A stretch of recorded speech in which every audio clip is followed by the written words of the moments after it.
হে জগতবাসী, আজ আমি শামীম আলী চিশতি আপনাদের সামনে একটি আলোচনা নিয়ে আসলাম। সে আলোচনাটি হলো যে বান্দার শরীফ, এবং এই বান্দার শরীফের মধ্যে তাদেরকে দেখা যায় অন্য আল্লাহর অন্য নাম যতটুকুই জপনা করুক, যতটুকুই তারা মানুক, কিন্তু এদেরকে যদি আমরা লক্ষ্য করি তারা কি বলে?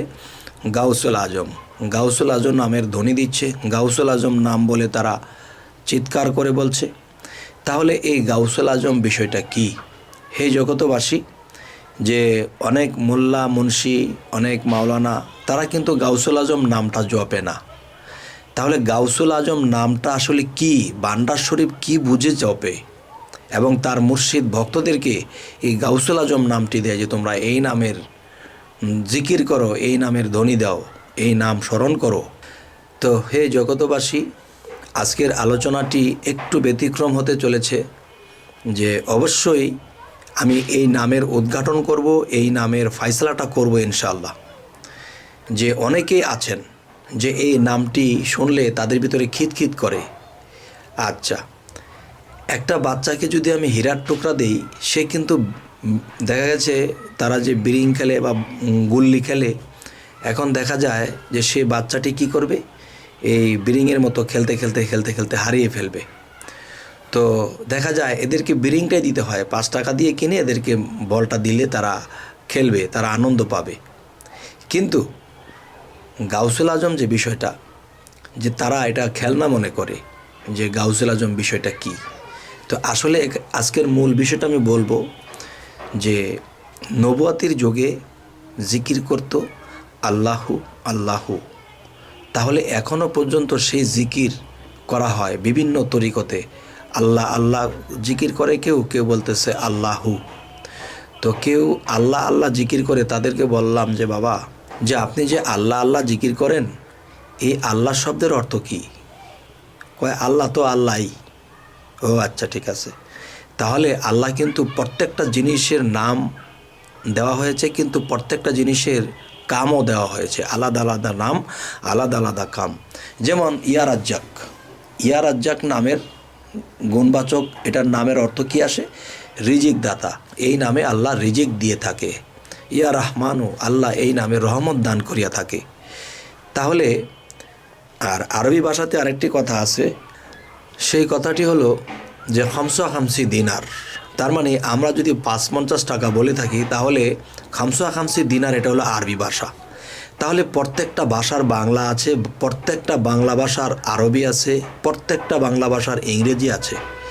আচ্ছা, তাহলে আজকের যে কথাটি বলতে চাবো, যে গাউসুল আজম নামটি যদি কেউ শোনে, সে খিতখিত করে ওঠে। সে মৌলবি মুন্সি, অজু করছে, নামাজ পড়ছে, জামাত ছাড়া নামাজ পড়ে না, বা নামাজে সবসময় উদাসীন থাকে, কিন্তু তাদেরকে যদি ভালো কিছু প্রশ্ন করা হয়, তারা এড়িয়ে যায়। না বাবা, অত কিছু জানা দরকার নেই, অত কিছু বোঝা দরকার নেই, নামাজ পড়ো, রোজা করব।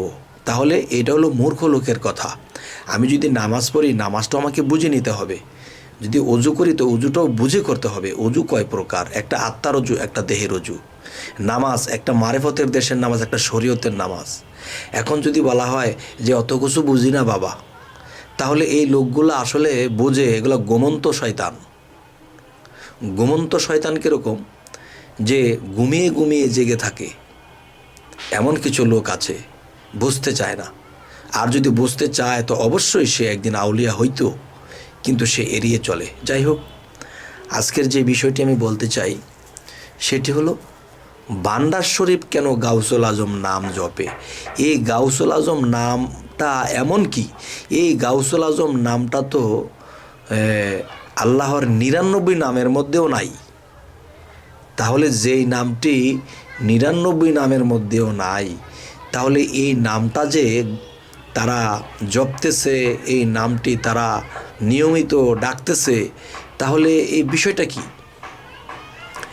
গাউসুল আজম বিষয়টা কি? গাউসুল আজম কাকে বলে? এবং এই গাউসুল আজম নাম যদি ৯৯ নামের মধ্যে না থাকে, তাহলে এই বাড়তি নামটা পাইল কোথায়? হে জগতবাসী, আমি এখনও বলি যে কোনো ব্যক্তির ভিতরে যদি এই নামটা নিয়ে কোনো প্যাঁচ লাগে, এই নামটা নিয়ে যদি কারো ভিতরে দ্বিধাদ্বন্দ্ব লাগে, একেবারে আল্লাহর কসম দিয়ে বলছি, আল্লাহর দোহাই দিয়ে বলছি, এই নামটি যারা জপনা করে এবং এই নামের শিক্ষা তারা যেখান থেকে পেয়েছে সেখানে যাবেন, গিয়ে জিজ্ঞাসা করবেন, বাবারে গাউসুল আজম নামটা তো সেই 99 নামের মধ্যে নেই। তাহলে এই গাউসুল আজম নামটা আপনারা কোথায় পেলেন? এটা কোত্থেকে পেলেন? আর এটা জপলে কি হয়? এই নামের শব্দের অর্থ কি? জিজ্ঞাসা করার পরে যদি কোনো পীর সাহেব যদি এটা জবাব দিতে না পারে, তখনই বুঝবেন যে হ্যাঁ, আমি পেঁচ ধরেছি, ঠিক আছে, এটা মানা যাবে না। একজন পীর সাহেব জবাব দিতে পারলো না, আর যদি জবাব দিয়ে দিতে পারে তাহলে আপনার শিক্ষা হলো।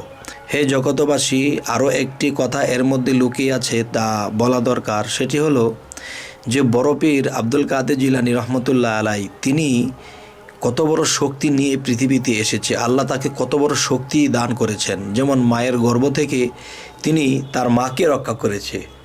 আপনারা কি জানেন যে তার মাকে, যে তার মায়ের গর্ভে থেকে তার মাকে রক্ষা করেছে? তা এটা কিভাবে? সেটা হলো যে সেই শক্তিটা হলো গাউসুল আজম নামের গুণে, গাউসুল আজম নামের শক্তিতে। গাউসুল আজম নামের প্রচার দিয়ে গেলেন। এবং এই গাউসুল আজম শব্দের অর্থ কি? এই গাউসুল আজম নামের শব্দের অর্থ হলো মহা সাহায্যকারী কিংবা শ্রেষ্ঠ সাহায্যকারী।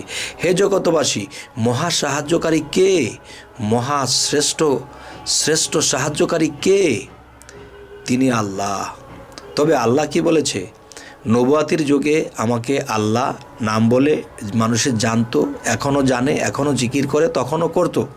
কিন্তু আল্লাহ বলেছে, আমি গাউসুল আজম নামে আমি ভক্তের উদ্ধার করিয়ে থাকি, গাউসুল আজম নামে আমি বান্দাদেরকে উদ্ধার করে থাকি, এই নামের গুণে আগুন হয়ে যায় পানি।